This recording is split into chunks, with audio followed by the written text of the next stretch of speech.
the part. Talk to me about dressing. Well, first thing you realize, when you go ahead to speak to people, the first thing they're going to notice is how you're dressed. If you're coming there dressed in a funny way, in a manner that shows you're not very serious, no one is really going to take you seriously. So when you give a speech, first of all, how is my dressing going to project onto my topic? If I'm talking about something like odd jobs, I come there dressed in janitor's uniform, and then, you know, I'm giving a speech on maybe janitors is what I'm focusing on. When you dress like that, someone like, oh, by the way, what type of people dress like that? You know, it connects to your topic. Also, you need to present yourself well so that people really focus on you, man. Because, hey, guys, dressing is very important. That's the first impression you give your audience, if you're taking them seriously or if they're also going to take you seriously. Yeah. It looks like it's touched an integral part of your heart and soul. Do you have any personal stories of where dressing perhaps let you down? Yes. I gave a speech 2 weeks ago. It was my second speech in my club. I was going against a first-time speaker. And when the first-time speaker came there dressed, I was like, man, you look so good. And the first thing, when she arrived at the podium, you see how she's dressed, you're like, man, I'm voting for you. You are the best speaker in this meeting. And then I pull up there with my hoodie. I'm just from class. I'm talking about is knowledge power, something very serious, but I don't really look very serious. So guys, man, I lost that battle due to my dressing. I'm still feeling a bit of pain. Max, preparation. What is the integral part of preparing for a public speech? Well, when you get to preparation, you do it for two main reasons. One is preparation. Adequate preparation gives you confidence, and you need confidence if you're going to deliver your message effectively. The other reason is when communicating, you're passing information, you're passing a message, and you want your message to be factual, based in facts. So you need to prepare adequately so that you get your facts right. So yes, preparation is very important. Any final remarks? I'll start with you, Riziki. Yes, I do. As we say in Toastmasters, feel the fear and do it anyways. You're always going to feel nervous or anxious when you're going to speak to a crowd. The butterflies are always going to be there flying in whatever formation they're flying in. The key is to make them fly in a formation that works for you, in a formation that's going to enable you to give your speech calmly. Yes. Max? I would say the first step is to begin and end it at that. Last today's episode of Your Voice, we were talking about public speaking. I was joined by Maxwell Okumu, who is the CEO of Trendsetters in JKUAT, as well as Riziki Mwaka, who is the president of the Toastmasters, still in JKUAT. My name is Brian Mushiri. Good morning.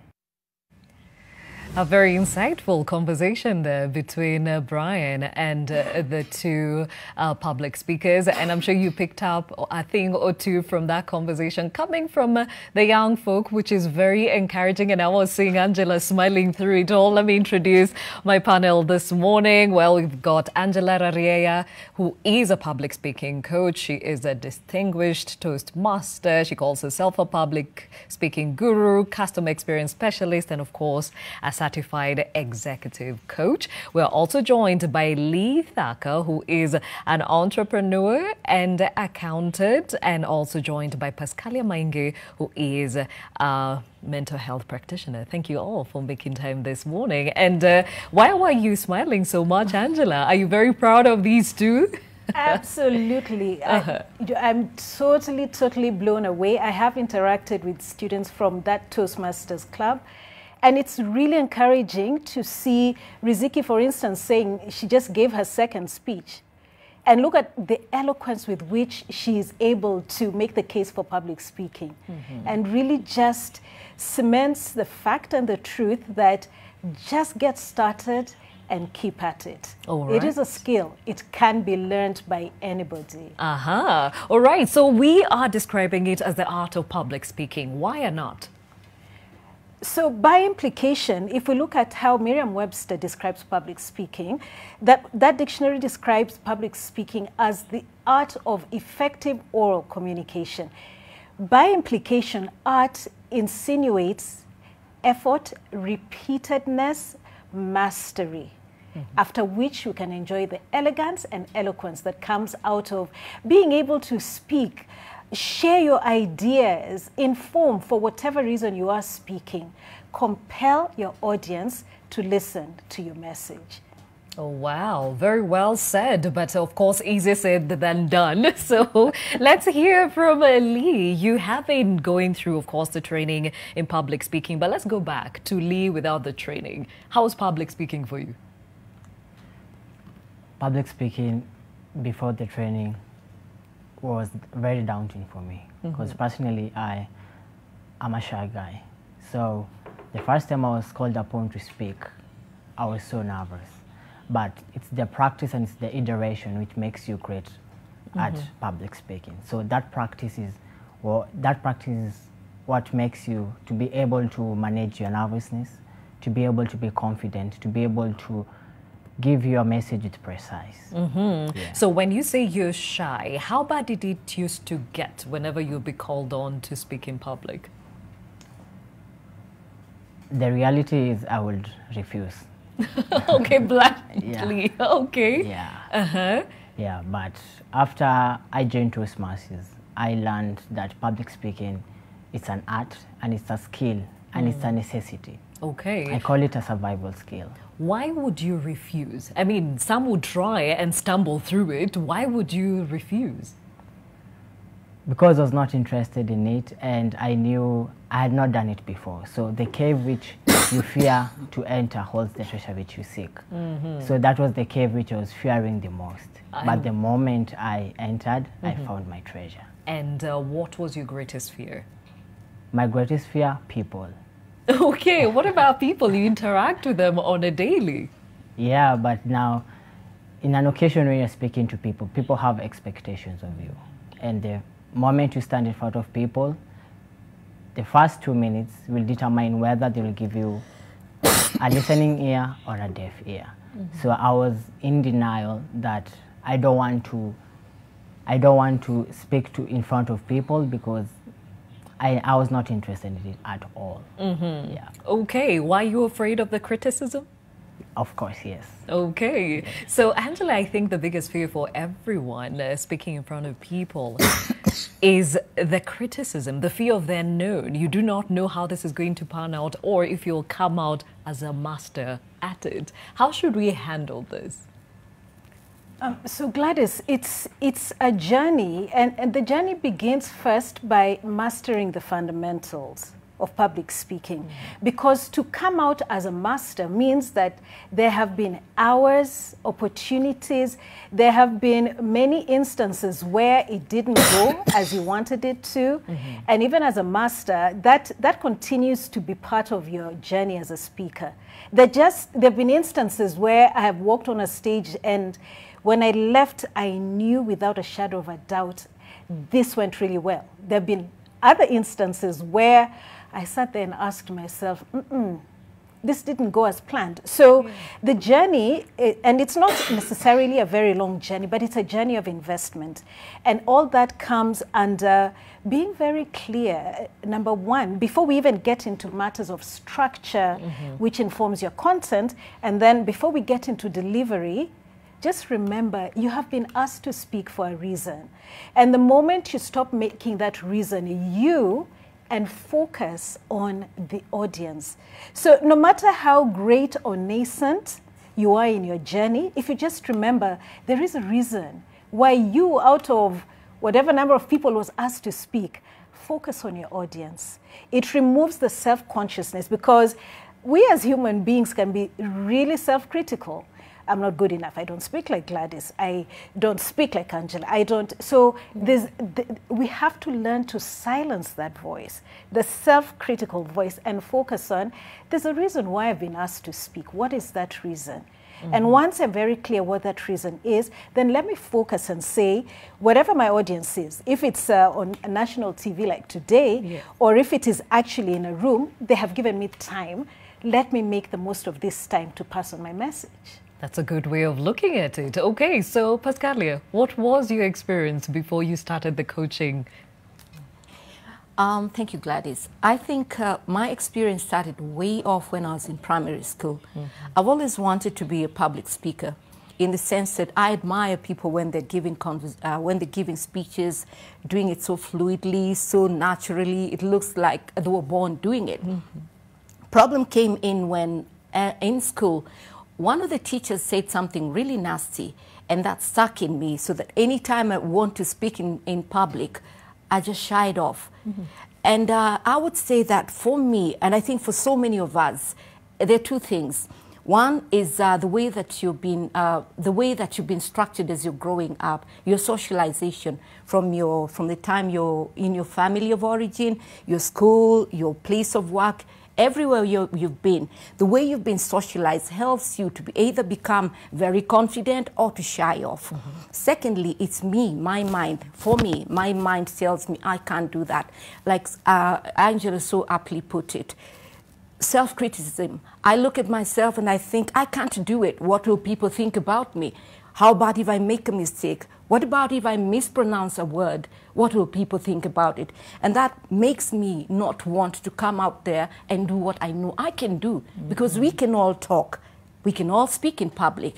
But how does your mind, what does your mind tell you about me speaking in front of people? Okay. So that was my experience. So you said something was told to you when you were younger. Would you care to share what was said? In a nutshell, something to do with I can't be able to make it in front of people. I can't speak in front of people. I'm not good enough, for lack of better words. All right. Yes. And was this in reference of how you articulated yourself, how you carried yourself? I'm not very sure, because that was I think it should be around class 3 or standard 4, wow. way back. Yeah. But you know, that kind of traumatizes anybody. And that's what actually happens to most people who want to do public speaking. But something that happened to them way back keeps coming up anytime they want to speak. I'm not good enough. My teacher, my mother, somebody said this about me, and that makes me feel I can't do it. It's until and unless I tell myself, you know what, I can do it. What they say about me is not what I am. I am what I know I am. And you take it up from there. Very well said. Angela, clearly it's not even about the mastery of all that you need to put across to your audience. You've got to let go of some baggage. Talk about that. No, absolutely. And this, I don't think, is limited to the domain of public speaking. As adults, we are products of our upbringing. We are products of our environment. We are products of all the love and the hurts that we've been through life. And so with public speaking, I suppose because it really is in the top 3 or top 5 fears that is experienced by humans, and I'm not talking about Kenyans only, this is a global fact, then maybe that comes to the fore a little more. But all those hurts, the scars that we've carried through life will show up not just when you're under pressure, which happens when you're speaking in public, but also just who you are at work, in your relationships with people, in the roles that you play in your family and society. So, as Pascalia has said, ultimately is silence the voice. The mastery of the art is what begins to show you that you can do it. Because if you tell yourself you can do it, that's the first step. But there's work. There's work to be done. There's work and preparation to be done. All right. That's why the question of the day to you is, what are these things that you struggle with the most when it comes to public speaking? What is this that you struggle with the most when it comes to public speaking? That hashtag is a new normal. If you can have some of that feedback. We have Michael Ladaka who says butterflies in the stomach. I think everybody gets that when they're just about to do that, including myself, by the way. Maende Anthony says, I struggle with getting words after seeing a huge multitude. Yes, a lot of people freeze. We'll talk more about that. Elizabeth Kisilu says, I always find that I have so much to say within a short time. So I haste my speech, skipping some things here and there, swallowing some words. Is just usually funny. Elizabeth, that's a good pointer, and we'll actually address the same. Michael Mutinda says, if I slow to listen to myself, I often make mistakes. So you're the kind that talks quickly to ensure that you get it done. All right, interesting perspective. Wilfred Okemo says, I think like Mercedes, but speak like a Vitz. I don't understand. Oh my word, that's a good analogy. Aqua always says, nothing. I'm a natural, but do I say? I've learned to use a lot of African proverbs, and yes, it gets better. And yes, there are some personalities who have this, you know, for them it's a walk in the park. Carl Momanye, I can speak even in front of two people. I can't speak even in front of two people. I will fumble to the end, but I am so good when it comes to putting those words in a paper. Writing is my thing, but not speaking. Carl, we hear you, and many, I'm sure, resonate with you. But the question here is, how many of us resonate to this? Lee, better in writing than in speaking. Which one would you take, given a chance? Speaking. Oh, really? Yeah. Oh, cool. How about you, Pascalia? I would say the same. I used to be better in writing, but I've translated to speaking. Interesting. Okay. And Angela, at this point, I think you have seen most people saying it's when you get in front of a multitude that everything seems to freeze. So here you are, prepared to speak to a multitude, but the same multitude is the one that is freezing you. How do you go through that? Okay. So first, be kind to yourself. Really just understand that the Barack Obamas of this world and many other eloquent speakers, Bill Clinton, we have a multitude of people we can look at. Wangari Maathai, the late, was a very eloquent speaker. All these people have battled with nerves. So be kind to yourself. And then also realize that the more you prepare, the better you get, because there's an adrenaline rush when you stand to speak in front of an audience. It's managing that rush. Do I flee? Yeah? Yes. Yeah, so it's really flight or fright. Yeah. And it's learning to stay calm in those circumstances. Part of being calm is the self-affirmation that comes from the preparation I've put in this work. I have prepared. There's a reason and I'll keep going back to this. There's a reason why I was asked to speak. And so I have prepared. What am I speaking about? What is my end game? So was I asked to speak to inform people about a certain topic? Was I asked to speak to a group of young people to motivate them that, you know, youth is a wonderful time and you really can dream and become everything that you want? Was I asked to speak to persuade employees to take a pay cut because the pandemic is here and we are struggling between keeping you in the jobs or sending you home? So a pay cut might be a half a measure at this point. And so that preparation is so critical. And the preparation, I've seen some comments there around things like, I've got too much to say. Yes. It talks to preparation. And there's an art to structuring your content, which is only part of the journey. So people who are great at writing, you know, you have already conquered one battle in public speaking, because there are people who are more wired to see numbers. Yeah, and so they tend to be very to the point. And their big stretch is about, how do I infuse beauty into my language? Because if you're going to speak to people for 20 minutes and it's just hard facts, trust you me, Gladys, in five minutes they'll be off. You know, probably working out their bills and all the other issues in life. And, you know, if God asked them what they wanted to do in the next life. Yeah. So really it's about being prepared. And before you even begin your preparation, establish, why was I asked to speak? What do I want to achieve out of this speech? So do I want to motivate? Do I want to educate? Do I want to persuade? Or do I just want to inform? Maybe I want to entertain. Maybe you've been called to speak at an after-dinner speech. It will be a very different tone and manner to a person who's delivering a keynote at a professional gathering or a professional dinner. So again, just be very clear what is the objective of your speech. That's the first. Before you begin to pen anything, that really is the first thing you must ask yourself.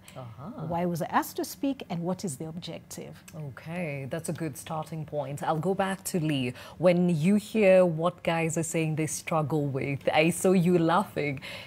What are the other things that you you were fearful of? You said fear was the greatest factor, but what are these things that you intentionally worked on to become now the master you are today? I've come to realize that preparation is way important than content. I used to focus more on content more than the preparation. There was once I participated in a contest and I had the best content, but I had not prepared amply. And so at that juncture, I realized that it's your obligation to make the listeners feel value. And so what I've been working on is my responsibility for me to make the audience feel that, to connect with their thinking and to feel that I'm adding value. So rather than content, right now I focus more on preparation. Okay. But those two are important at the end of the day. You just have to ensure you harness both, right? Yeah. Okay. All right. How about you, Pascalia? What are the things you've been intentional about working on? One thing I've come to realize is that when you're speaking in front of people, that fear factor is naturally there. But guess what? Whoever is your audience, they're wondering, how can I be like Pascalia? How can I speak like her? They want to be where you are. Little do they know that you already have so many butterflies in you. But the day that you come to realize that people are actually applauding you for what you're doing, that gives you the confidence and that gives you the satisfaction of knowing the content that I put out there is valuable to that person. So I make sure that on top of the preparation that I do, I make sure that the content I'm putting out there is valuable, because whatever you're doing, it must add value to your audience, whoever your audience is. And now we all started somewhere, and I'm sure before you got to the point where you can tell this works, this doesn't work, that first speech that you made and you walked away thinking, I could have done better. Pascalia. Oh, I beat myself so badly. Why did I do that? Why did I say that? What did they think about me? Yeah. You know, when you're standing there, especially the first time, and people are looking at you, instead of thinking, they're applauding me, they like what I'm saying, I'm thinking, why are they looking at me like that? What's going on in their mind? Did I say something wrong? Am I making sense to them? So like Angela said, I start becoming my own self-critic. And I just beat myself so badly. And you know what happens? Because I'm scared, I start freaking out. And because I freak out, I get scared. So it becomes a vicious circle.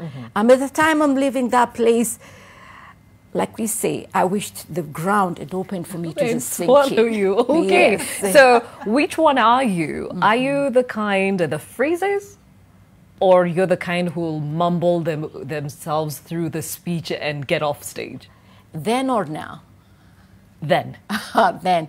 I think it's both. Okay. It was both. More so both. Because it's the mumbling, I'm looking at the crowd and I'm thinking, then I freeze, then I mumble. So it's both. It's a vicious circle. Okay. One leads to the other. Yes. Lee? Before was mumbling. So I found myself I would speak first just to end time and to buy time. So and I would find myself speaking less.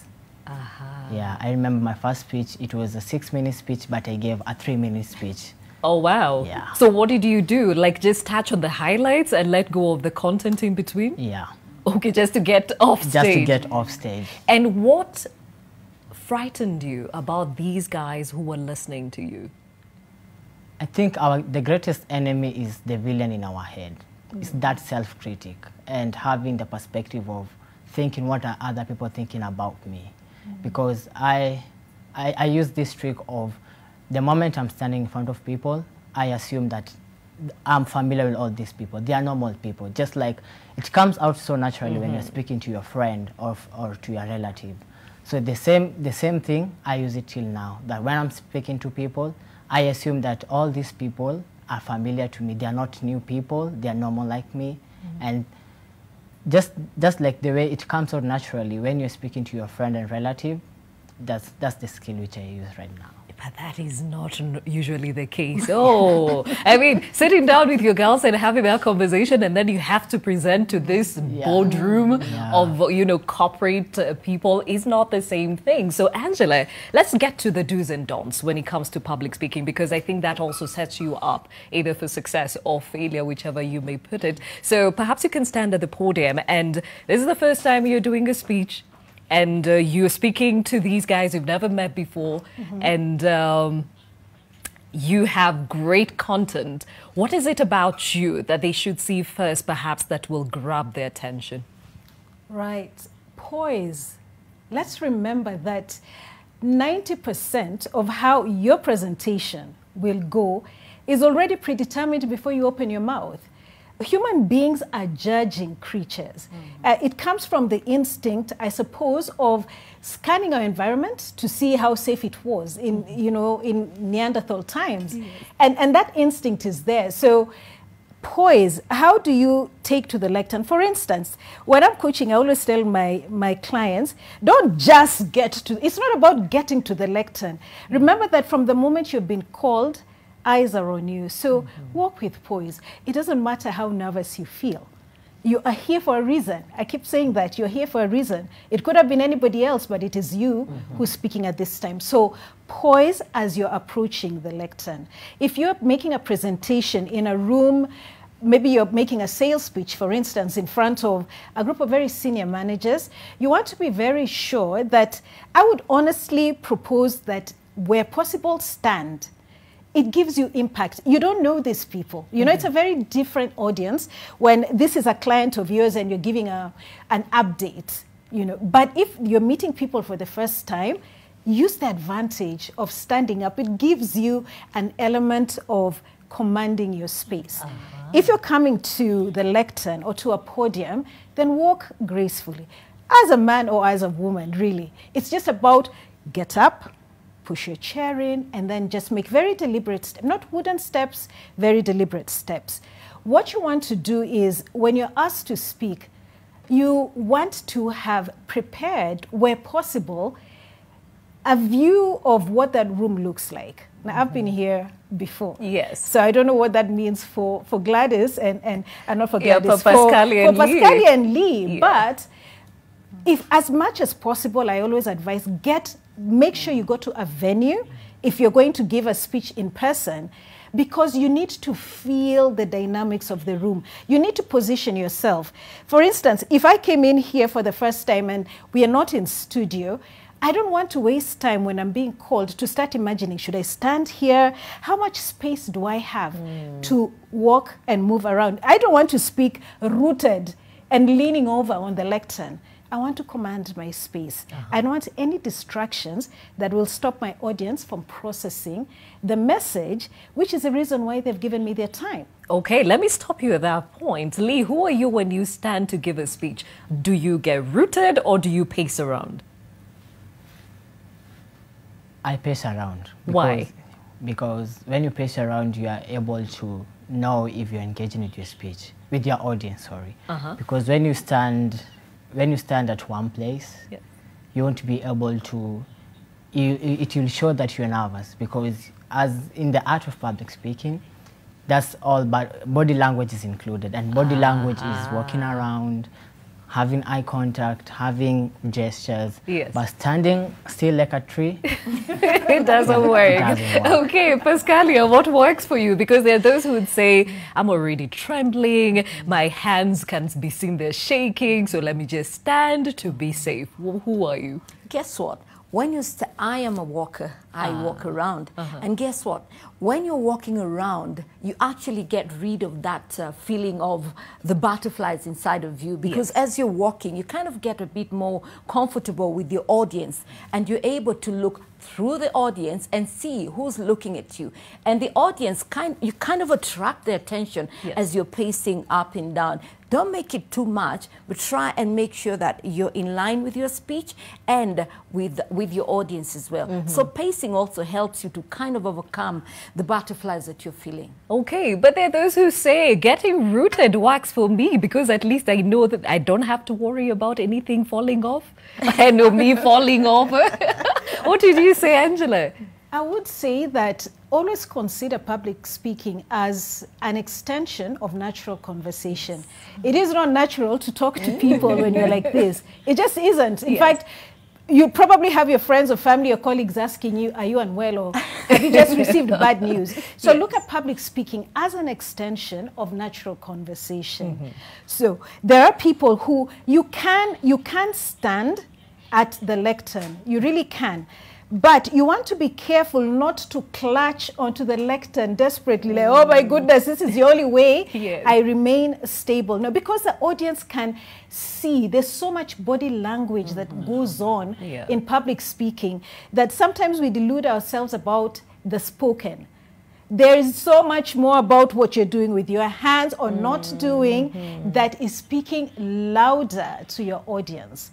So if you want, if for whatever reason, sometimes you're giving a keynote address, you're going to speak for 40 minutes, you really, you know, and if you're not the kind of person who has your photographic memory, you might want to use cue cards. So cue cards as opposed to a printed sheet. Because the truth is there's so much energy, there's so much adrenaline in your system, you will not find the statement. But a cue card, which would be about a 3x5 card, would only have prompt words. So again, it goes back to, it will only make sense if you have prepared adequately. I'd like to comment a little bit about, I wouldn't call it pacing, because pacing would actually denote nervous movement and involuntary action. I wouldn't call it pacing. I would say very deliberate use of stance and pose. Stance means this: I've got this much space to speak, right? So what do I want to do? I want to speak to my audience, and therefore I come in and I keep coming out. When I'm making a different point, I move to this side and elaborate on that point. And then I come back into the center and continue. I come on to my third point to the left and then come back in here. So what that keeps doing is, remember, you are speaking to a listening, not a reading audience. So everything that you're going to do, your body movement, your gestures, the tone of your voice, the speed with which you speak, and your content, all these are coming together simultaneously to push your message. Oh, wow. Okay, that is such great information for many of us who would like to actually harness this skill. And remember, our question of the day to you is, what do you struggle with when it comes to public speaking? What is it that you struggle with the most? We have a couple of you still talking about your different experiences. And Dixon Ivayo says, to make a moving and entertaining speech, I don't prepare. I just get on stage and there it flows. Evidence is a thunderous applause. All right, Dixon. Another here from Grace Ruth, who says, I speak too much. I just channel my mind without even caring to think what other people are thinking about me. I bring out my opinion anytime in front of whoever. Wow, Grace, that can actually be a dangerous path to walk. Samson says, the good thing is that public speaking is a learned skill and not a talent. Well, I think there could be a bit of both. And maybe Angela will tell us more about that. Ken Wallace says, using vocabularies which the audience would hardly grasp. Yes, there are some people, when they're nervous, they use all their big words in the dictionary. Sanik Bala says, I used to worry about how the public will interpret what I say. These days, I'm only responsible for what I say, not how you interpret it. That actually is a good reverse psychology to use. At times it works. I silently speak like Obama. This is Julius Muthoyi saying, I can have every sentence, paragraph well prepared, words flow, topical issues come into line without a hassle, till I open my two lips to greet people and words evaporate like methylated spirit. Sijui maneno wendo wapi, Julius. Oi, ni wengi wamepitia hayo. Well, let's take a quick break here on Your World. When we come back, Angela needs to tell us this thing about, personalities and how that plays in public speaking. And also, is it a learned thing, or there's some people who just have talent when it comes to speaking in front of people? We'll be right back.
Did you know at Ruiru Mabati Factory, you can open an account and lipa pole pole at your convenience? Did you know at Ruiru Mabati Factory, you can get customized sizes according to your roof plan to avoid wastage? Did you know Ruiru Mabati Factory offers free delivery countrywide within 72 hours? Call us now on 0111 050 700. Ruiru Mabati Factory, mali safi kwa bei poa.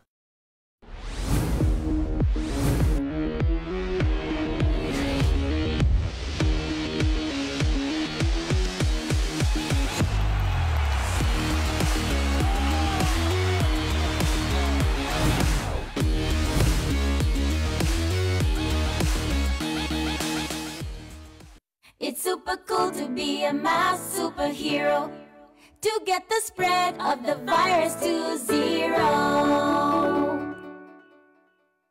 Did you know that anyone who is 6 years and older can be a superhero and wear a mask? That's right, they can. If you're 5 years old and under, don't worry. You can be a superhero too by reminding your siblings and family members to wear their masks too. Wearing a mask helps protect you and others from spreading viruses. To get the spread of the virus to 0.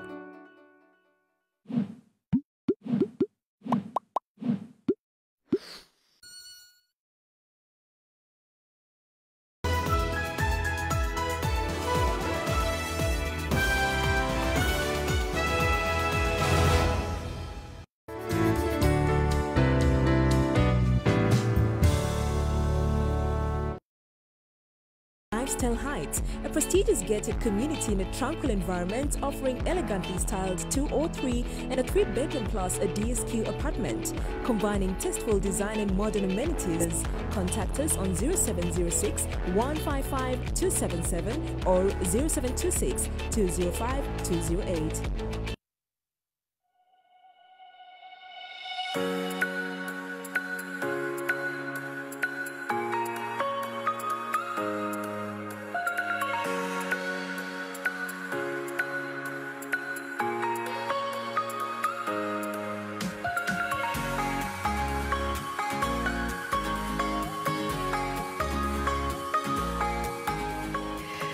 Welcome back to Your World. My name is Gladys Gachanja, and today we are having a masterclass in public speaking, and we still have Angela Rariea, who is a public speaking coach, and we are joined by Lee Thaka, entrepreneur accountant, and also Pascalia Mainge, who is a counseling psychologist, and we are learning so much about public speaking this morning. And we went to break, and there's a question that stood out, and I think this is so important to put out there. There are those who are saying they struggle when it comes to public speaking, and there are some who are saying it comes naturally to them.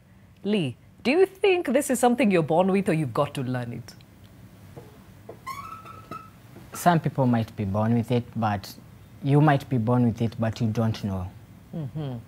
So until you learn it is when you realize that you are born with it. So it's public speaking. It's a skill which you learn, despite you being talented in it. Until you learn, or until you speak in front of people and have that butterflies, then you are guided through. And after you are guided through, that's when now you know or you realize that I'm a natural speaker. Yeah. Okay, Pascalia, when you think about your personality, when you're amongst people, you know, like us here, and then when you have to address the crowd? Who are you in those instances? My personality and who I am in the crowd, I would say that I am a quiet person. And like most people, I get into a crowd and I look around and observe, should I talk, should I not talk? And if I talk, what am I going to say? But based on that also, I'd go back to, like I mentioned earlier, my socialization or our socialization. If you go back to that clip that you showed us about the girl, it's all about how you are, how you're molded by your parents, by your guardians, whoever they are. That girl is about 6 or 7 years old. But because she's been trained, she's been socialized to know, you can do this, girl. You can do it. Nothing is hard for you. From the time that she's that young, she's able to grow and become a very influential girl. Flip side, on the other side, if you keep on telling your kid, don't talk, you're not supposed to talk in front of people. You can't do that. You can't do that.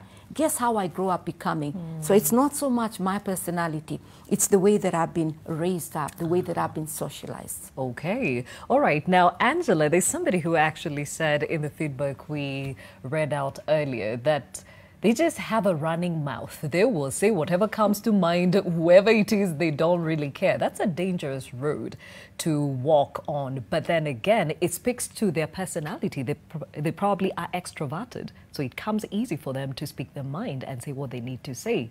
But then again, there's an introvert who is learning the same skill of public speaking. So what's at play here? The skill set or the personality? I would argue for the skill set. You know, our personality is a function of many things, yeah? And there's the debate about to what extent is my personality shaped by genetic factors as opposed to the environment? And I think both then come into play. But let's remember that as with many skills, skills don't respect personalities. There are maybe tendencies, there are ways of being as an extrovert which could work for you as a public speaker. So typically, I'm very extroverted. If I walked into a room, into a conference, and I didn't know anybody there, trust you me, in the next 10 minutes before the conference starts, I'll have spoken to maybe five people. I like to know people. I get a buzz, and I feed off energy from people. Now, an extrovert will behave in a totally different way. So it's not about whether I'm extroverted or introverted. It's really about how can I bring who I am? Because you're not going to change who you are. Yeah? How can I bring who I am to be very purposeful in my delivery?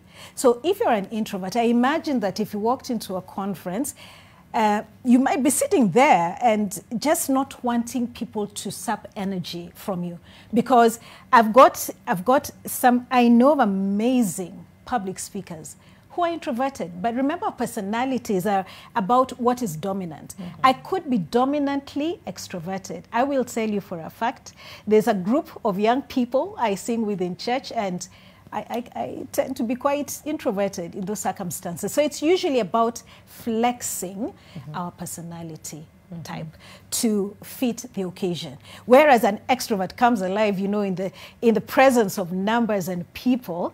An introvert can only take that for a given period of time before they begin to feel drained. Yes. So goes back to one, self-awareness, you know, self-awareness that if you don't even know your personality type, let's start with this journey in public speaking from there.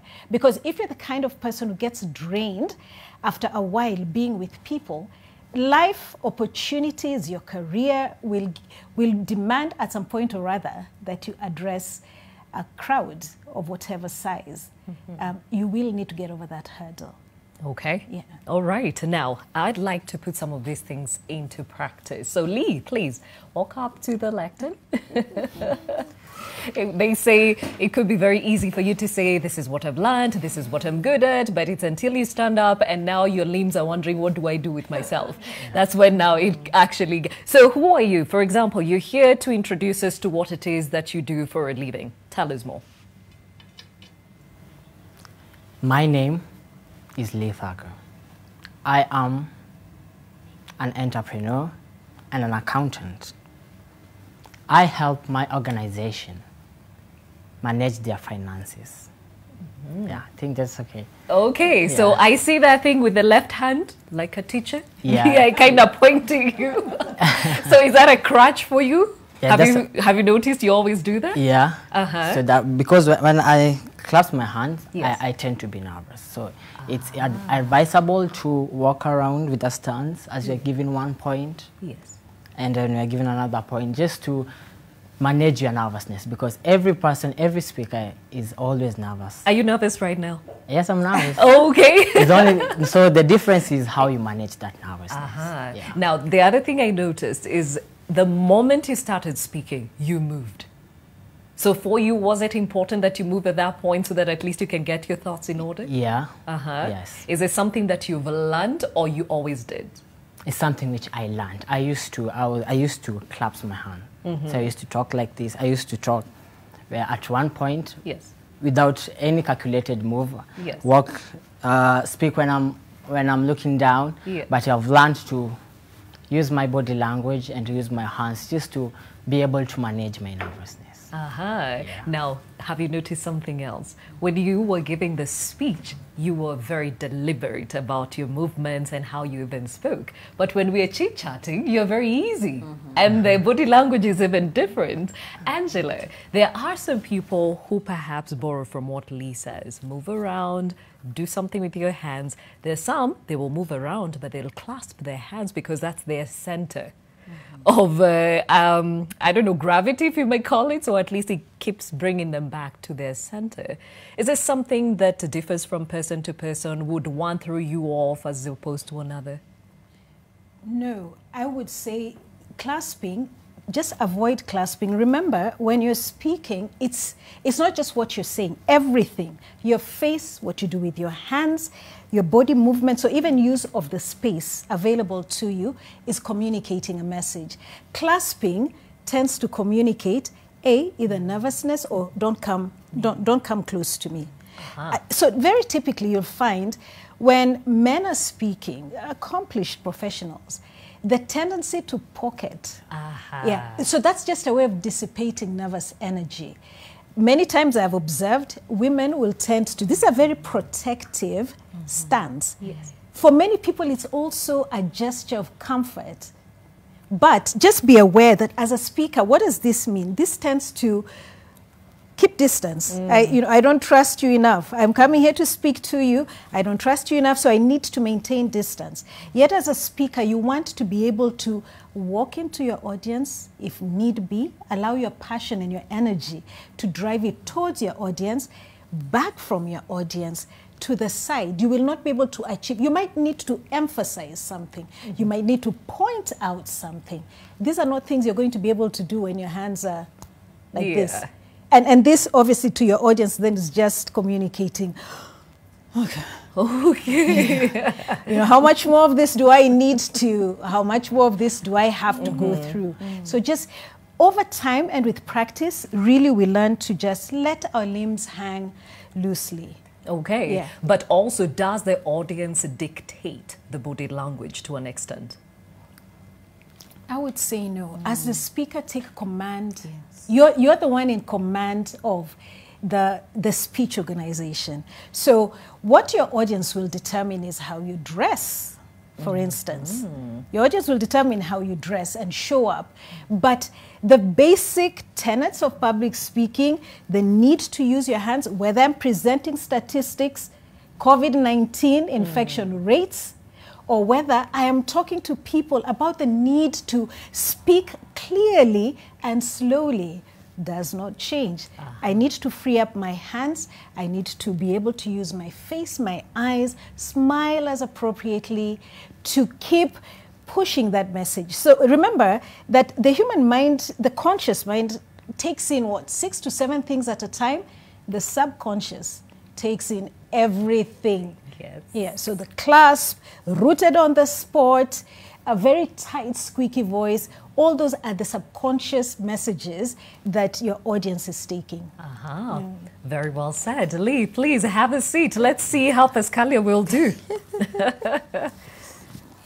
And Angela, even as we think about this, I think it is so important to point out that there are those who've mastered this skill and perhaps have harnessed the wrong body language along the way just to survive. I get this done. I've done the best speeches in the world, gotten those business deals. But the messaging in terms of the body language to you could be a bit misleading, right? All right. Now, you're at the lectern now. So, you are a mental health practitioner. Tell us more. Okay. Are you having those issues in life which you're thinking, how do I overcome this? Or could you be in a relationship where you're wondering, how did I get myself into this? My name is Pascalia Maingi, a mental health advisor, and I'd like to reach out to you. I'd like you to reach out to me and let us talk this through and find out a solution. Oh, I'm sold. Well done. Well done. And it kind of reminds me of the debate days, you know. The emphasis you put in your words and all that are very, very, very key when it comes to public speaking. What have you learned along the way? Because I've seen you using a lot of your hands. Hands is body language. Yeah. And I think one thing I've learned is that for most of us, especially Africans, we are told that we use a lot of hand language. Yeah. Women especially. It kind of feels like you're freeing yourself. Yes. My body language comes out more using my hands. All right. Are you conscious about your facial expressions? Because those are very loud too. Yes, I am, because it's part of the body language. And as Angela put it so aptly, your body language takes up, I think, about 70% of the communication you're presenting to your audience. So your body language speaks more than your words. Are you conscious when you're making these moves, or is this come naturally to you now? At the beginning, when you're learning how to become a professional public speaker, you're very conscious of how do I look like, how do I sound like. But as you get used to that, it comes out naturally. It's just like when you're learning how to talk as a little child, you're conscious of what you're saying. But as you grow, it becomes natural. All right. Now, this conversation is national. I mean, people from far and wide are listening to us and learning a thing or two. Are you nervous? I don't think I am. Oh, really? Look at you. Well done. Well done. Now, I noticed that you moved more to your left, never to the right. Did you realize that? No, I did not. That you were gravitating towards Angela and not towards the other side? I would say I didn't. I didn't realize perhaps that's a comfort thing, yeah, Angela? Probably. Yes. All right. Now, speak to the fact that there are people who find crutches when they are speaking. It could be in words, the words you use repeatedly, or some of the gestures that you hang on to just keep, you know, fueling through the speech. Right. As a speaker, you want to be very aware of your mannerisms. I call them mannerisms. So do I, for instance, tend to lean over, or for Pascalia, maybe moving too much to one side? Remember, effectively, you want to be able to use both. Because the moment Gladys notices that Pascalia is leaning too much towards Angela, that time and mind processing is lost from the message. She had a message. She had a message. And so what we want to do is be very aware of our mannerisms so that they don't stand in the way of the message.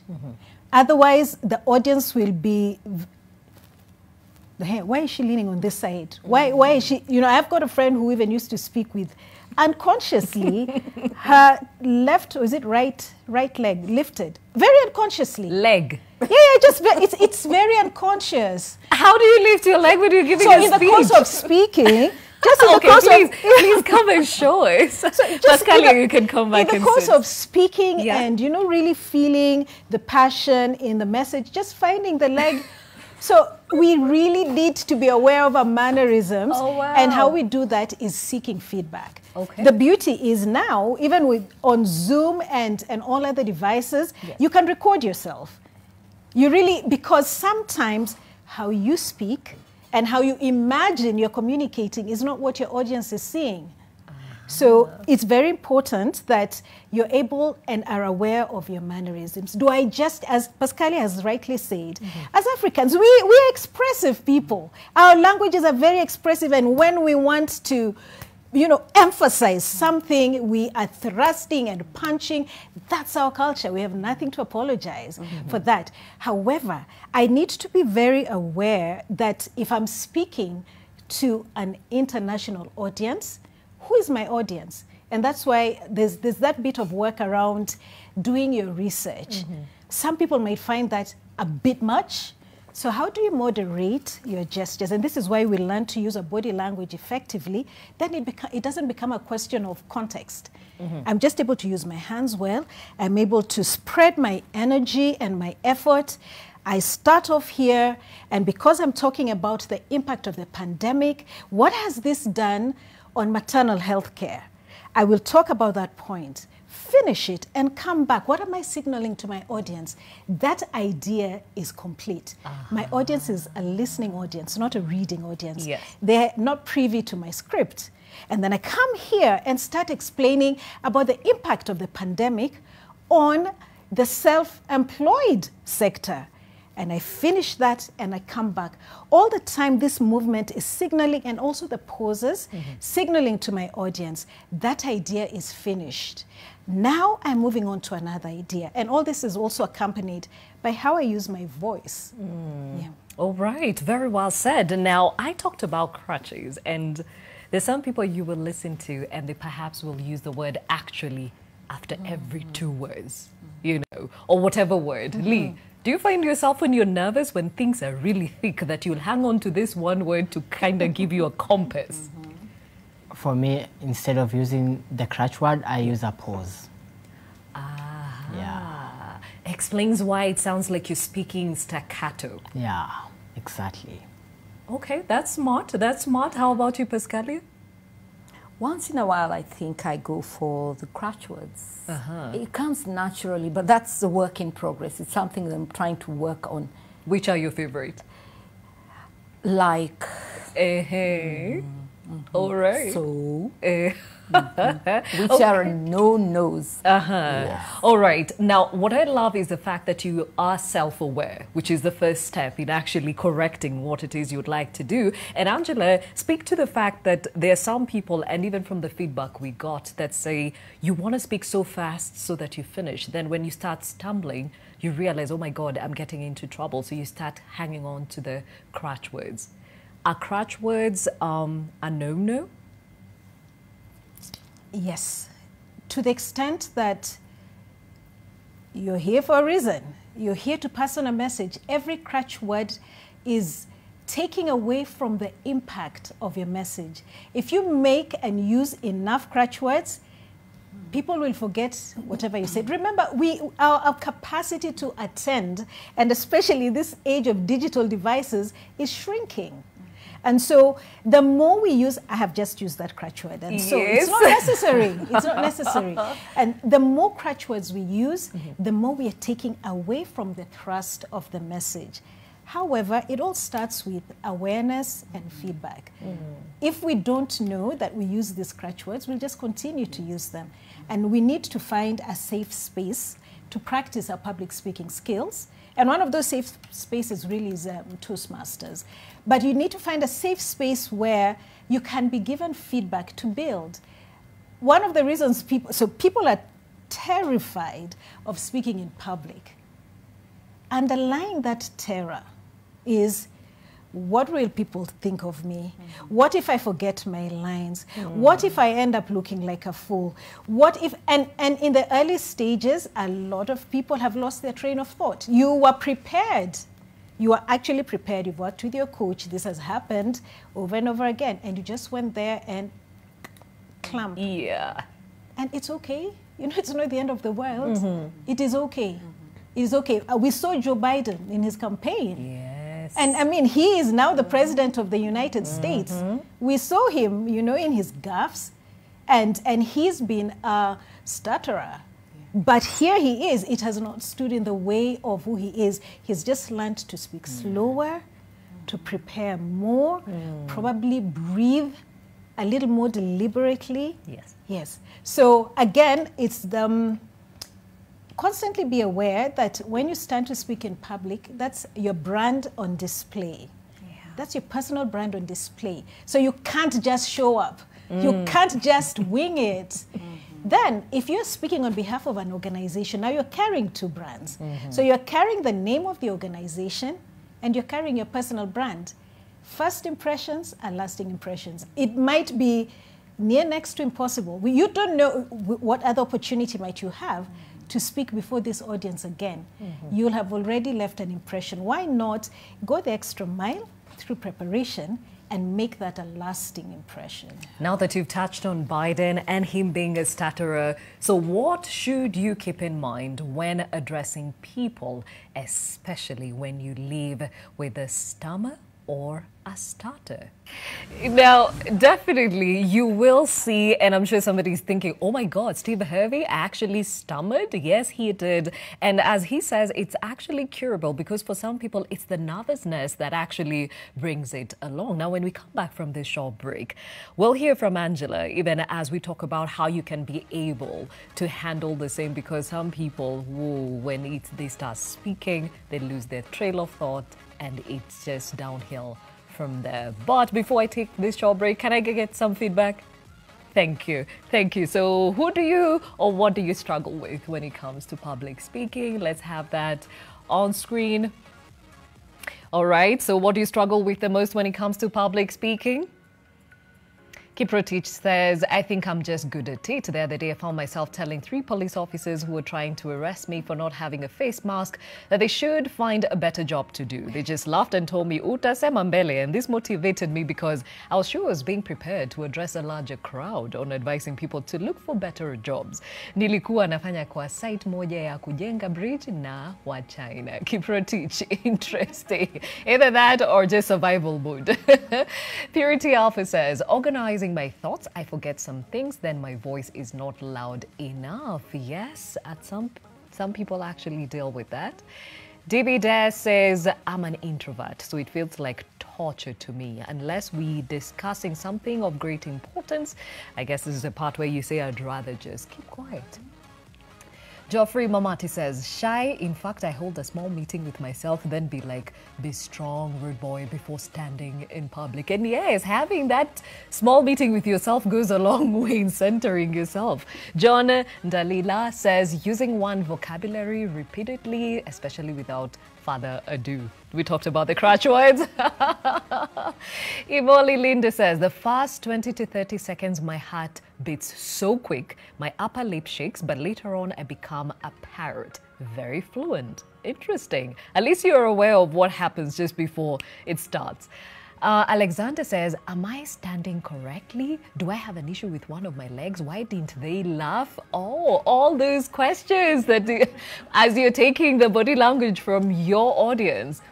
Gekonge says, English, if I remove of course, nevertheless, also, by the way, exactly, and are we together? I will remain with nothing.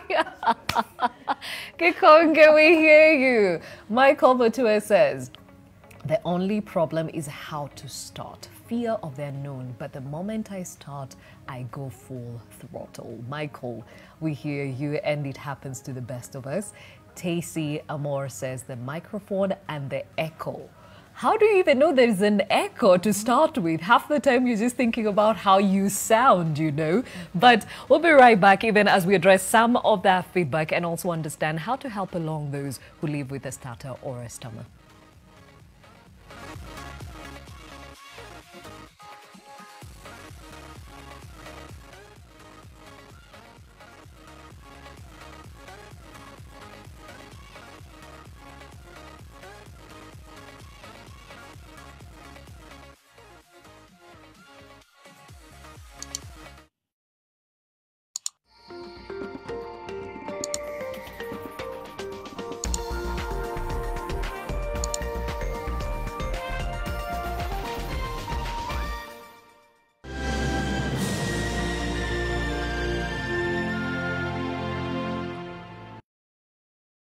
Enjoy the best family entertainment on StarTimes Classic or Smart Bouquet. Oh yes. Subscribe to Classic Bouquet for only $899 for 30 days or Smart Bouquet for only $999 for 30 days. Come on eBay.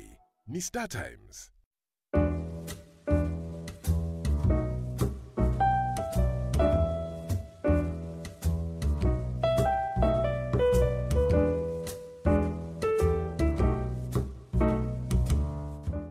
Wonderful, your baby's quite active. After I discovered Molfix, I rediscovered my baby. She's jumping and running around. Well, we call that the Molfix Comfort. Thanks to its elastic side bands, Molfix provides freedom of movement for your baby. All babies deserve a high-quality diaper. You should also try Molfix.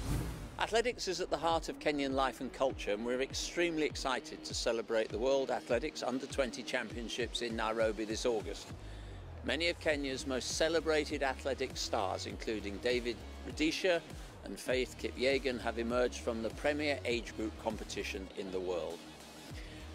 The support of Kenyan media for athletics has been phenomenal over the years, and no one has been more supportive than the Nation Media Group. I'm therefore delighted that the Nation, through NTV, have secured the free-to-air broadcast rights for the World Athletics Under-20 Championships. This will ensure that millions of Kenyan athletics fans follow the competition live from the Kasarani on NTV and free of charge. Asante sana, and see you all in Nairobi.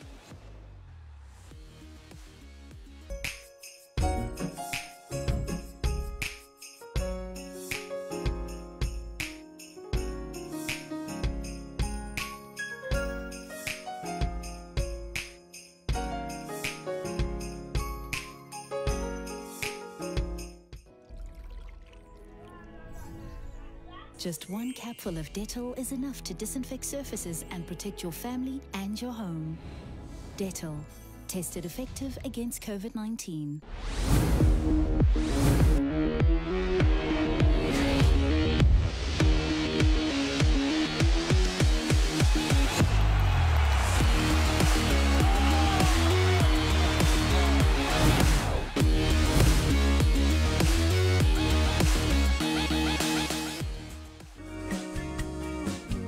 Who are you? Why are you here? I came here to settle my debts with the past. Revenge was a dish that should be eaten cold. Now my full revenge is to see you alone and despised by all. You learned that lesson very well. You have no idea how I'd like to call Agustin to tell him I know everything. You will be aware of your plans. I know that, Adriana, but I'm so troubled, so worried, so desperate. I want my husband back. Throw him! Everything that's happened to us, all your tears, my being without you and you without me, everything we have lived through has been because of that money. I don't want it.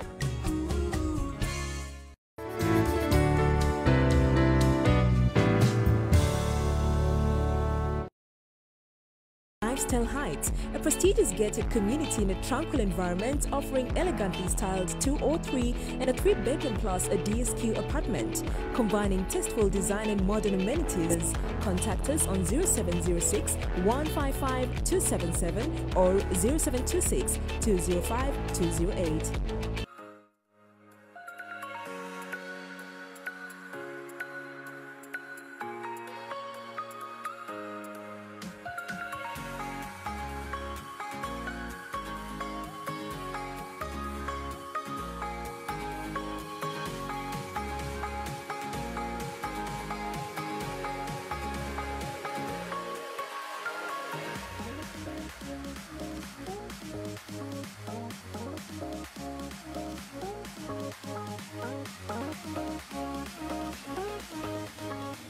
It is Your World. My name is Gladys Gachanja, and today we're taking a masterclass in public speaking, and a lot of information being shared here and experiences being shared by you too, even as you answer that question, what are the things or what's the one thing that you struggle with the most when it comes to public speaking? But before we get back to that conversation, let's take a look at the other world. Now, Chinese cities rolled out mass testing of millions of people and imposed fresh travel restrictions as health authorities battled Sunday to contain the country's most widespread coronavirus outbreak in months. Now, authorities have now conducted 3 rounds of testing on the central Chinese city Nanjing's 9.2 million residents and placed hundreds of thousands under lockdown. In an effort to curb an outbreak, Beijing has blamed on the highly contagious Delta variant and the peak tourist season.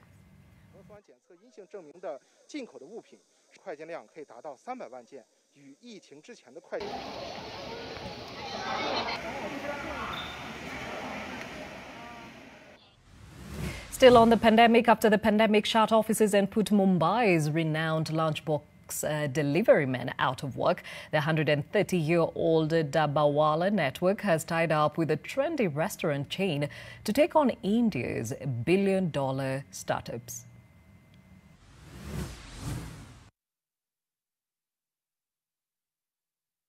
All the deliveries, and they are well known amongst the people, even with all the delivery location and all, and they are very friendly, very calm nature, very like they are very polite also in delivering. So people are preferring more Dabbawalas like.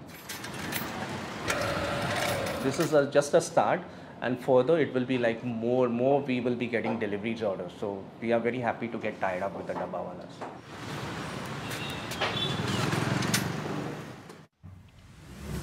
Elsewhere, the Institute for Urban Development, IDU in Bogota, Colombia, announces the finding of 26 graves and remains of Muisca indigenous people during construction work on an avenue in the city. Jose Felix Gomez, Vice Principal of Urban Development Institute, says 26 tombs were found, of which 3 bodies have personal possessions and necklaces. Vessels have been found, some fragments of them, but there are 3 complete vessels, some stone objects too, and no gold was found. Estas son las del Escala, ¿cierto, Pérez?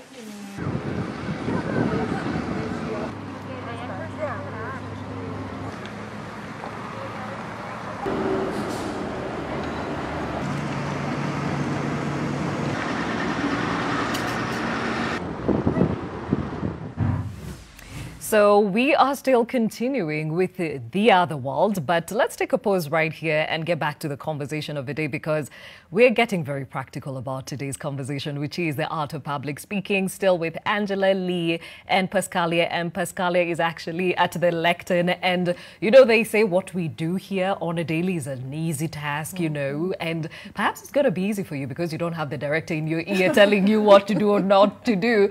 But then again, when it comes to public speaking, eye contact is key. And for us, this is so true because I've got to look into the camera for me to communicate. So, Pascalia, have a taste of what I do every day and look into the autocue and read for us this other story. Okay, let's have the autocue a little bit closer. She cannot see that far. All right. Is that good? Better? Okay. Oh, excellent. All right, let's go. Okay.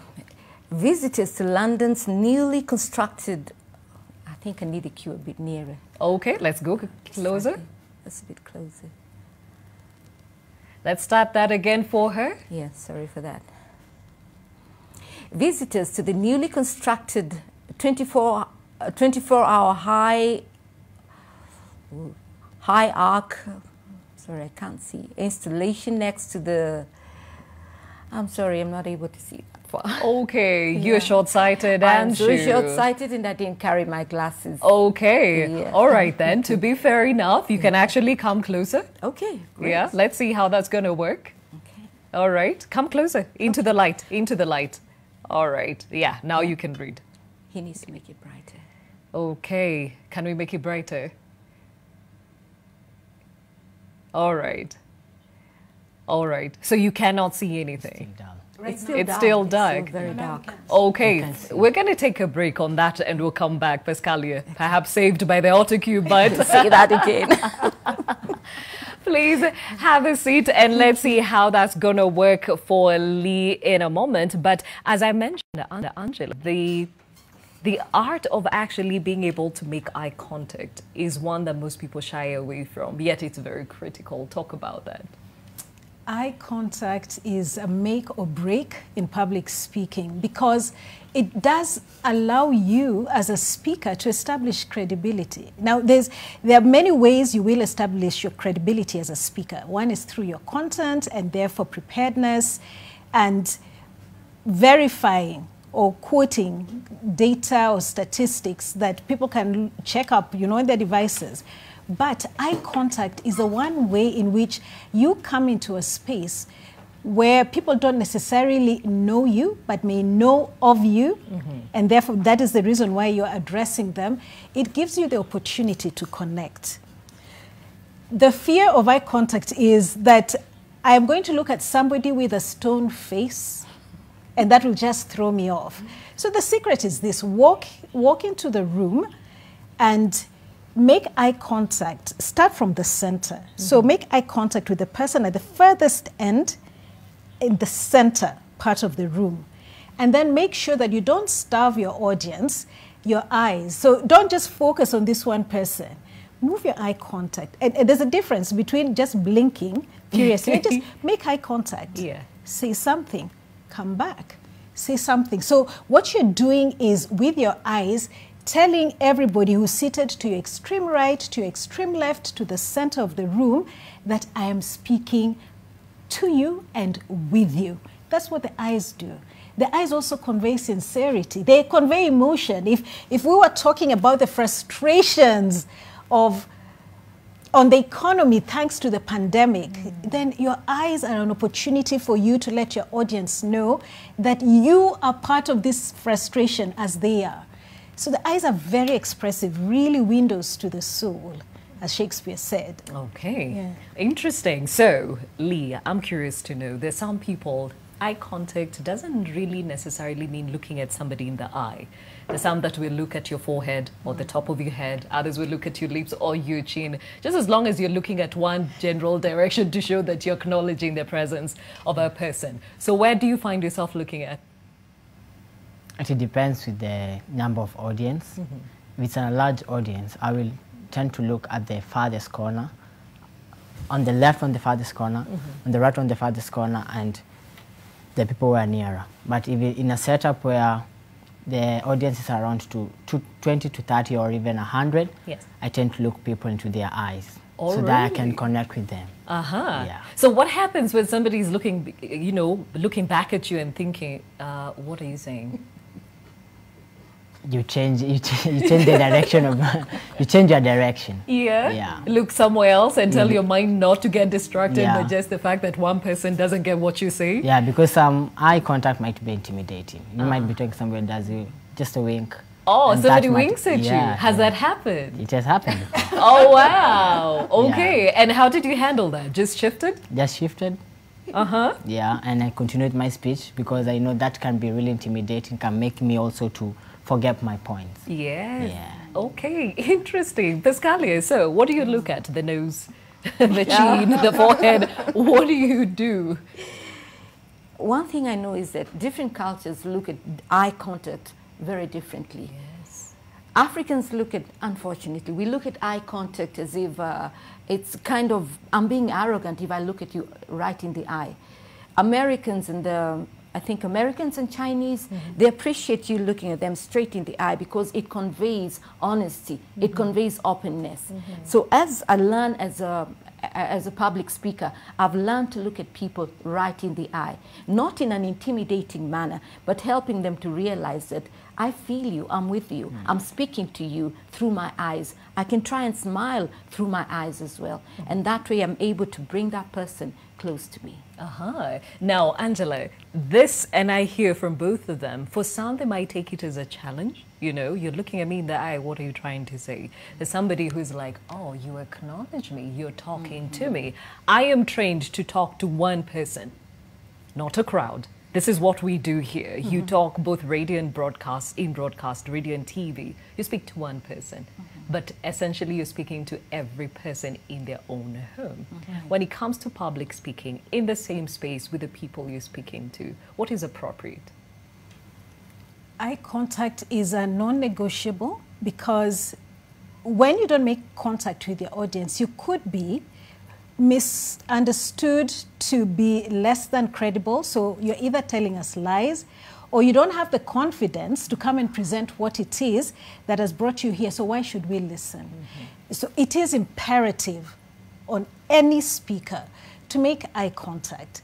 It can be intimidating at first, but look at eye contact as a means of feeding off energy from your audience. It also could tell you that you might need to change something about your presentation. So if you're avoiding eye contact and talking above the head of people in the room, under the guise of making eye contact. So I'm looking to my right, but what I'm actually looking at is that screen. Yes. I could be losing out on a lot of the non-verbal cues that might need me to, do I amp my energy? Do I lower my voice? Do I throw in something startling because maybe the energy in the room is waning off? So eye contact is really, really critical. That said, in our African cultures, in some cultures it's utterly inappropriate for me to speak to a man who's as old as my grandfather and look him in the eye. And this is why you learn the art of public speaking. Always be conscious of your audience. You must always be conscious of your audience. If I was called, some years ago, I used to be part of some community work in Transmara, and there were Zays there. I would not have had the cheek to look because I understand in my culture, it just would be seen as absolutely lacking in respect if I spoke to somebody who's even as old as my father, looking at him in the eye. So it's very important to be aware of the audience. This is part of the groundwork that every public speaker must do before they show up. Yeah.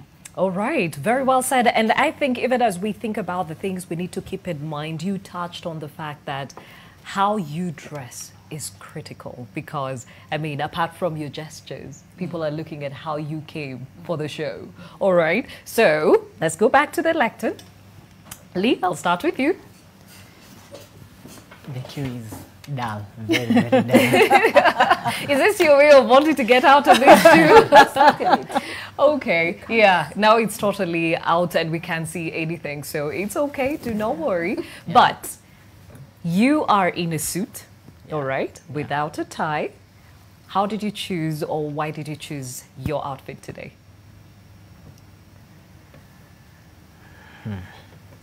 I hadn't thought of that. I think this is my way of dressing. Yes. Yeah, but for me, I feel comfortable because when you're expressing yourself, you come in a way where you're comfortable. And for me, I'm comfortable. I see keynote speakers like Simon Sinek who just wear casually, just a shirt, a polo t-shirt, a khaki jeans, and rubber shoes. So for me, I felt comfortable without wearing a tie, just also maybe to manage my nervousness here. Yeah. I see. Now, here's the thing. I made note of the fact that you're not wearing a tie. You took that cue as criticism for coming here without a tie on. That wasn't the case. I just made note that you don't have a tie. Do you see how it can also throw you off? Yeah. All right. Angela, what did I just do in as far as just looking at what he's wearing and making note of the fact that he didn't have a tie? You did what every human being in every audience in a church, in a home gathering, in an office does. We take cues and we make judgments about people just before they speak. So depending on what the person has been brought here to speak about. For instance, if you had in your church, maybe you have a visiting pastor, and this person is coming to maybe talk about the need for families to pray together, and is dressed like some strappy youth, going out to hang out with their friends. Even before they have spoken, this could be a very respectable person, very well trained in theology and the word. Already, their credibility is standing in question where you're concerned. Other times, like what you have done for Lee, is all you did was just appreciate that, yes, you're wearing a suit without a tie. Yes. Because sometimes people wear suits with ties, and sometimes they don't. Yeah, and all you did was make an observation. Yeah. So a lot of the times it's observation, but we need to be very careful in the audiences that we are in. Okay. If you are addressing people in the financial services, and I must say that it's an industry I worked in for years, and it's an industry that has really flexed. Remember, there was a time tellers in the banks had to wear ties to work. So we are seeing an industry that's also moving with the changing times. But still, in a forum or a symposium or a conference where you've got those professionals, you really, I mean, this would be appropriate. I might even add a tie, because those are the images that they identify with. Whereas if you are going to address a gathering of creatives, this is an industry that's driven by ideas and innovativeness and creativity. So obviously you want to bring in a little flair to, you know, maybe tone down, instead of this serious looking blazer, tone down the jacket, you know, have maybe a more fitting hip jacket. So it's very important to do the groundwork and always ask. Whoever asks you to come and speak, ask what the dress code is. Because the moment you show up somewhere and realize that you underdressed for the occasion, that's your presentation. It'll take a master public speaker to overcome that hurdle of dressed inappropriately. I always say you're better off erring on formal, smart, because there's ways you can actually tone down. So if I had this blazer, I actually tone it down. Lee can remove his coat. Are you comfortable removing your coat? No. Okay. But you know, you'd better err on the side of formality, because you can dress down, you can remove. So you walk in and find, oh, this is a bit of a relaxed, chilled environment. Remove your blazer. Now, if you did not dress for the occasion, when you're underdressed, you become so self-conscious. You will not network. And if you're the person on whom all eyes are fixed, you know, only God can help you. Because there's all this conversation of, oh my goodness, I wish I had known, I'm underdressed. I wish I had known, why didn't I put on this or the other? Yeah, that will stand in the way of your message. Okay, Lee, you can have your seat. All right, so Pascalia, let's have you back though. Okay. And I think when it comes to the men, they actually have it a little bit easier, you know, as far as making the choices of your wardrobe are concerned. For the ladies, we have it rough. There's actually this clip that says, Amila Anka will wear the same suit all year long and you will never tell the difference. I, on the other hand, repeat one dress and everyone will remember. So, Pascalia. Yes. What did you have in mind when you chose to wear the blouse that you're wearing today? The blouse goes with the trouser. It's a full trouser suit. Okay. So with the trouser suit, I felt like I'm confident enough to appear the professional that I am. And especially seeing that I'm coming to talk about something that is professional, public speaking, that means your presentation makes a whole lot of difference. I thought to myself, let me put on something that looks, you know, decently professional. And what came to mind was a trouser suit. All right. So when you walked in, you were wearing the jacket, the full trouser suit, but at some point you got comfortable and said, okay, fine, I can lose the blazer. Why? Two things. First of all, this place got very hot. That's number one. Yes. And number two, then it became, after overcoming the initial butterflies, then you realize, oh, we're easy, we can relax. Yes. All right. So if you knew how the setup of the studio was before you even came in today, do you think you would have made a different choice with your wardrobe? I don't think so. All right. Yes. Interesting. Please have a seat. Now, Angelo, she had the leeway to actually remove her jacket and still stay comfortable. There are times we make a choice of the wardrobe and you're thinking, my God, I am melting, but I cannot remove this jacket because if I do, it's going to be a scandalous affair. Talk about thinking through your wardrobe, especially for the ladies. So there's something you said there a little earlier, that women probably spend much more. It could be that just the way we are wired, attention to detail, we spend that much more on how we look. But also that we sadly live in a world that is still very critical of women. So as you said, if you wore this dress a month from now, somebody might be like, I mean, Gladys Gachanja, with all the money she earns at NTV, yes, you know, Yet, let's take Mark Masai on the other hand, probably reading news. And if he wore that suit and wore it 2 weeks from now, they might not remember. So with a wardrobe, again, it's just remember that comfort one, is critical. There is nothing as debilitating and as off-putting to an audience than a public speaker who's shifting, pulling, because then the dress is rising. Actually do it at the lectern so that people understand how it looks. So I'm here in a hip-grabbing skirt. So if I'm going to walk to a lectern, first, remember poise, 90% of what you will say has already, how that will go has been predetermined. So if you're walking to a lectern and you're in this really tight skirt, so, you know, at some point, in many places, especially the physical space, the lectern will be raised. Yes. So the act of going there is just taking away from your credibility, because people are thinking, you know, command your space, lady, command your space.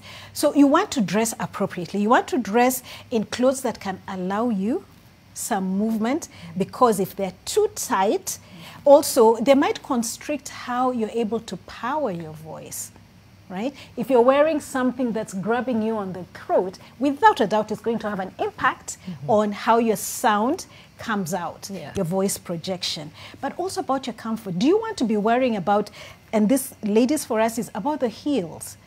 You know, their 6-inch heels are great, but if you know how to rock them and can stand in them for the duration that you're required to, that's great. But if ultimately you start out strong, you know, in charge of your space, and before we know it, inevitably, and these are the mannerisms I was talking about, inevitably we are human, you start to lean in here because they begin to pinch or your legs are tired. So be practical. You can't be as stylish as you want, but be practical.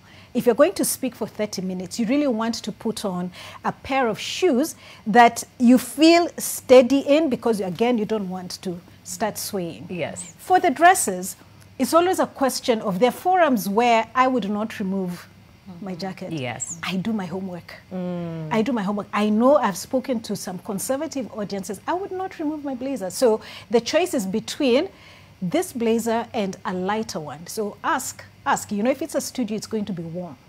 If it's a room, it's imperative that you go there before you speak. Honestly, if it's the day before or a week before, get a feel of ventilation, get a feel of the size.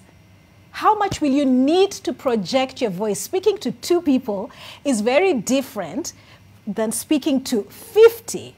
Speaking online, for me, it takes much more energy, because, you know, there's that virtual wall where you can't see the cues from the people you're speaking to.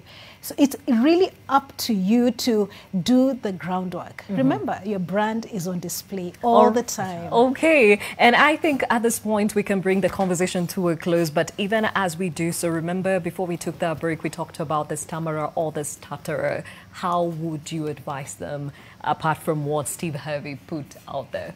Right, so we have 2 types of stammerers or stutterers. There are those who are born with that speech impediment. And then there are other people, regular folks, who only stammer or stutter when they're under extreme nerves or tension. For both, as in all, and this is for both stammerers and non-stammerers, slow down. Slow down. Because the more you speak quickly, the more you are pushing the energy and adrenaline to your brain. And you start finding yourself actually displaying some very physical things like blinking. Because you're struggling to get the words out. You might start blinking. Some people, they literally push. And again, this is unconscious to them. They find themselves trying to say this. Slow down. Just slow down. Even if you have to speak a little slower than you would like to, it is better to speak slowly and be understood than to stand there just feeling like I'm being judged on my stuttering or my stammering. So slow down. The other thing is learn to breathe deep. So learn to breathe much deeper, because when we are very nervous, sometimes we speak, our breaths are very shallow. So they don't power the energy or the oxygen enough to come out through our vocal cords. So you end up sounding breathy and short of breath. And no, just get into a practice of deep breathing so that you learn to stretch your diaphragm. Then for all people who speak, visualize. Just remember, people want you to win, even in this world, no matter what our beliefs are. Yes. The moment you've been called to speak, people want you to win. People want to hear what you have to say. So visualize, not on the day, the moment you've accepted the request to speak, visualize. Visualize yourself giving this message because somebody or many people in that audience needed to hear your message. So visualize. And when you come into the space, you'll actually find that, the brain sometimes cannot tell what is, I think there's something in psychology where they say, and this is a power of visualization, where you can't tell what is the reality from the imagination. So imagine yourself succeeding. Imagine yourself speaking with all the gestures and the eloquence and the fluidity that you need to pass on the message. All right, very well said. I think that was an amazing session in public speaking masterclass. Angela Rariea, public speaking coach, Lithaka, entrepreneur and accountant, Pascalia Mange, who definitely is a counseling psychologist. Thank you so much for your time. We've learned so much this morning. And also being candid about your own journey. It's not an easy one, but hey, to Koengi, and from the feedback, clearly you can tell a lot of people benefit from these kind of talks. Well, that's it from us here on Your World. Tomorrow I'll still be back on the driver's seat and we'll be focusing on the International Breastfeeding Week that started on Sunday the 1st, will run all the way to the 7th, and we'll be looking particularly at the support women or mothers have in the workplace when it comes to breastfeeding. How are we doing as a country, especially now that there is a bill actually in place to ensure that we support all mothers on the same? We'll talk more about that tomorrow from 7 a.m.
Presenting the new Harpic Bathroom Cleaner. Compared to ordinary detergents, its thick formulation gives you superior cleaning and kills 99.9% of germs and viruses all around the bathroom. Blue for the toilet and red for the bathroom.